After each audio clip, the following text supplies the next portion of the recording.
nosso trabalho é sobre o helenismo, não é? O período helenístico, mais especificamente sobre o cinismo.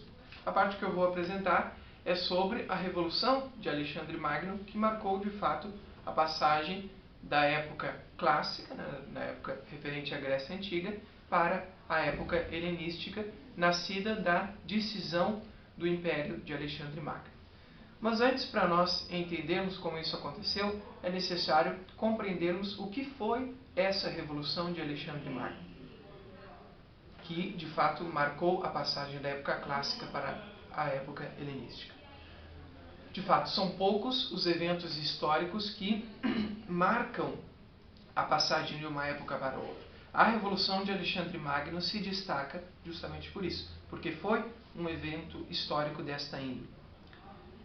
A grande expedição de Alexandre Magno, que foi realizada entre 334 e 323 a.C., é um desses eventos, inclusive um dos mais significativos, não só pelas consequências políticas que provocou, mas por toda uma série de mudanças concomitantes de antigas convicções. Ou seja, esta revolução operada por Alexandre Magno surtiu reflexos não somente políticos, mas também reflexos culturais. Porque a expedição que Alexandre Magno realizou fez com que se unisse a cultura grega sobre a cultura indiana, a cultura egípcia, a cultura da Macedônia, a cultura da Babilônia, entre outros locais, que Alexandre foi conquistando nessa expedição, formando um único império. De fato, a intenção de Alexandre Magno era essa: formar um império, uma monarquia universal, absoluta, em que ele seria o imperador, e assim a sua linha de sucessão, embora ele não tenha deixado bem clara a questão da sucessão, mas era essa a ideia de Alexandre.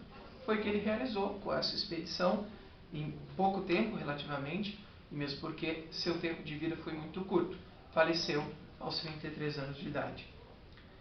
Olhando para as consequências espirituais da revolução cultural promovida por Alexandre Magno, podemos constatar a passagem, novamente, da época clássica para a época helenística, especialmente pela mudança cultural, religiosa e conceitual que mais adiante iremos tratar. Bem, o resultado político mais significativo dessa revolução foi o desmoronamento da polis grega, ou seja, o desmoronamento daquele sistema político democrático na Grécia Antiga, em que todos os cidadãos, por assim dizer, participavam da vida política da sua cidade-estado. Né? Era uma monarquia, um estado dividido, não é? Era um estado-cidade, né? Ou seja, não havia uma unidade entre as cidades, havia apenas aquilo que era o governo da cidade enquanto tal, e comandado por um senado, sistema democrático.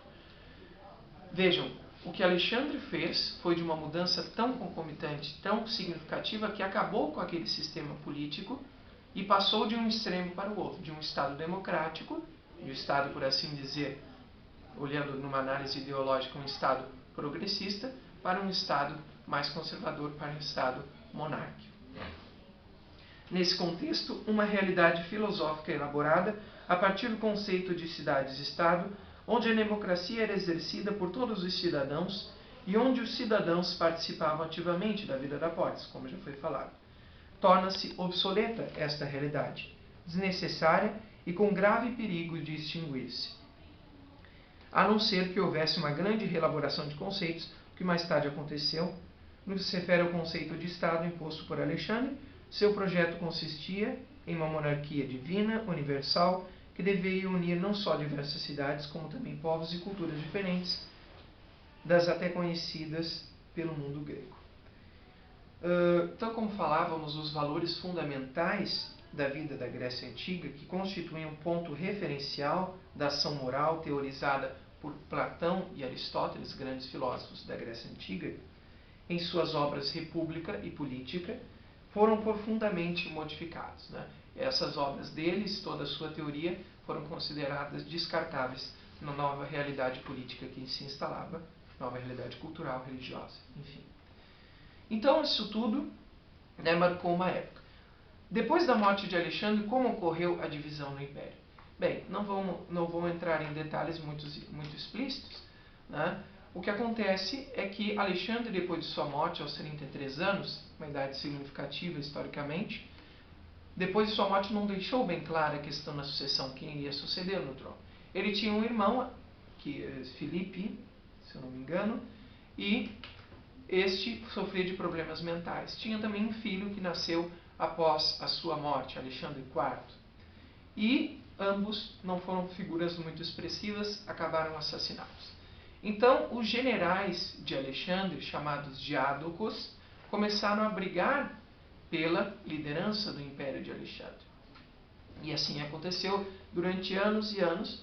Os generais de Alexandre guerrearam entre si e até o momento que decidiram dividir o Império de Alexandre. A partir disso, dessa divisão do Império de Alexandre, cada diádoco começou a se estabelecer como rei. Até então eles eram apenas líderes políticos de expressão não muito significativa perante o povo, mas sim perante o exército. E a partir daí eles começam a se intitular como reis, dando seguimento àquele sistema monárquico instalado por Alexandre. É importante destacar que eles só puderam fazer isso depois que mataram todos os familiares de Alexandre, para que eles pudessem ter acesso à linha de sucessão para um trono de novos reinos que se instalavam. Então, esta é a parte que concerne a divisão do império após a morte de Alexandre.